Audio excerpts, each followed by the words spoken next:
ഇനി സ്വഹാബി എന്ന് പറഞ്ഞാൽ മുസ്ലിമായിരിക്കെ നബിയുമായി സഹവസിച്ചവർ, അതൊരു സ്വഹാബി. മുസ്ലിമായിക്കൊണ്ട് നബിയുമായി സഹവസിക്കുക, ഒരു അല്പസമയമെങ്കിലും, ഇത്ര സമയമൊന്നുമില്ല, അല്പസമയം. നബിനെ ഒരു പ്രാവശ്യം ജീവിതത്തിൽ ആകെ കണ്ടിട്ടുള്ളൂ, അങ്ങനെ ഉണ്ടാവും. നബിൻ്റെ അടുത്ത് വന്നു, ഇസ്ലാമിനെ പറ്റി മനസ്സിലാക്കി, സഹാബത്തിനെ ചൊല്ലി ഇസ്ലാം സ്വീകരിച്ചു, നാട്ടിലേക്ക് മടങ്ങിപ്പോയി, പിന്നെ നബിനെ കണ്ടിട്ടില്ല. അദ്ദേഹം സ്വഹാബിയാണ്. സ്വഹാബിമാർക്കുള്ള എല്ലാ മഹത്വവും ആ സ്വഹാബിക്കുണ്ടാകും. അപ്പോൾ ചിലർ പിൽക്കാലത്ത് വിമർശനം പറഞ്ഞു, അതിപ്പോൾ എങ്ങനെ ഒരു അരമണിക്കൂർ നബിനെ കണ്ടതുകൊണ്ട് ഈ കണ്ട എല്ലാ മഹത്വവും ഉണ്ടാവും. എന്തുകൊണ്ട്? മുസ്ലിം ആയിക്കൊണ്ട് നബിയെ കാണുന്ന വലിയ തൗഫീഖാണ്. അത് അള്ളാഹ് എല്ലാവർക്കും കൊടുക്കൂല. അബൂജഹൽ എത്ര കൊല്ലം നബിനെ കണ്ടു? സ്വഹാബിയാൻ കഴിഞ്ഞില്ലല്ലോ. എത്ര കൊല്ലം നബിൻ്റെ അയൽവാസിയായി, നബി നാട്ടുകാരനായി, നബിനൊപ്പം ജീവിച്ചിട്ടുണ്ട്. പക്ഷേ സ്വഹാബിയാകാൻ കഴിഞ്ഞില്ല. സൽമാൻ ഫാരിസി പേർഷ്യയിൽ ഇവിടെ വന്നിട്ട് സ്വഹാബിയായി മാറും ചെയ്തു. അയൽവാസിയായ അബൂജഹലിന് സ്വഹാബിയാകാൻ പറ്റില്ല. പേർഷ്യക്കാരായ സൽമാൻ ഫാരിസിക്ക് ഇവിടെ വന്ന് ഇസ്ലാം സ്വീകരിച്ചു പോകാൻ പറ്റുകയും ചെയ്തു. അത് തൗഫീഖാണ്. ഖൗമുൻ ഇഖ്താറഹുമുല്ലാഹു ലിസുഹ്ബത്തി നബിയിഹി അലൈഹിസ്സലാം. അള്ളാഹിൻ്റെ റസൂലിൻ്റെ കൂടെ ജീവിക്കാൻ അള്ളാഹ് സെലക്ട് ചെയ്തവരാകുന്നു സ്വഹാബിമാർ. ആ സെലക്ഷനിൽ പെട്ടവർ മാത്രമേ സ്വഹാബിയാവുള്ളൂ. അതുകൊണ്ട് ഒരു 5 മിനിറ്റ്, 10 മിനിറ്റ്, അരമണിക്കൂർ, 1 മണിക്കൂർ നബിയുടെ കൂടെ ആകെ സ്വഹാബിയായിക്കൊണ്ടുണ്ടായത്. പിന്നെ തിരിച്ചു പോയി, പിന്നെ വന്നപ്പോഴേക്ക് നബി വഫാത്തായിട്ടുണ്ട്. അങ്ങനെ ഉണ്ടാവാം. ഇനി സ്വഹാബിയുടെ അഴിമത്തോട് ഇസ്ലാം സ്വീകരിച്ചവരുണ്ട്.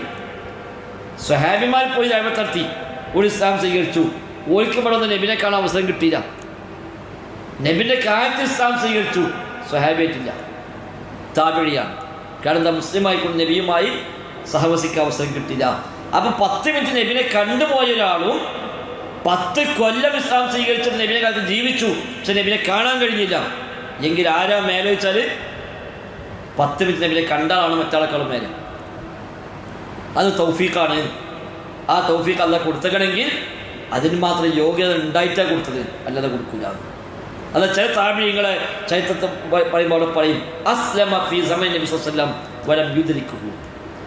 നബിയുടെ കാലഘട്ടത്തിൽ ഇസ്ലാം സ്വീകരിച്ചു, പക്ഷെ നബിയെ കണ്ടിട്ടില്ല. താബിഈയാണ്, സഹാബിയല്ല. നബിയുടെ കാലത്ത് ഇസ്ലാം സ്വീകരിച്ചു, പക്ഷെ നബിയെ കാണാൻ അവസരം ഉണ്ടായില്ല. അന്യ നാട്ടിലായിരിക്കും. അപ്പോൾ അവിടുന്ന് മക്കത്തേക്ക് പോയാൽ സാഹചര്യം ഒത്തു കിട്ടിയില്ല.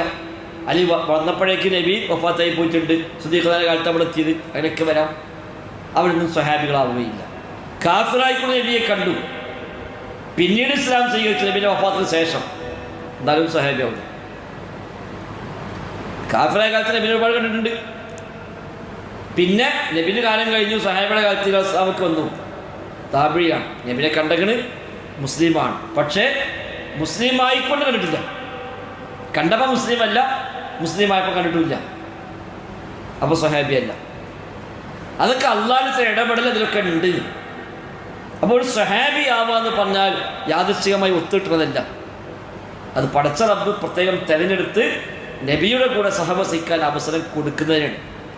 അങ്ങനത്തെ സ്വഹാബി, ആ സ്വഹാബിമാർ മുഴുവനും നീതിമാന്മാരാണ്. ഒറ്റ സ്വഹാബിനെ പറ്റിയും മോശപ്രായം വെക്കാൻ പാടില്ല.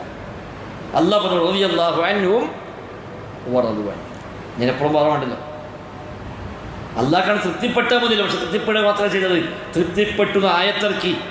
അത് ഖിയാമത്ത് നാൾ വരെ ഓതാൻ ഖുർആനിൽ ഇവിടെ ആയത്ത് നിലനിർത്തുകയും ചെയ്തു.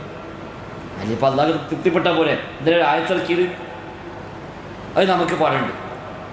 അപ്പോൾ ഒരൊറ്റ സ്വഹാബിയെക്കുറിച്ചും ഒരു മോശം അഭിപ്രായം ഉണ്ടാകാൻ പാടില്ല.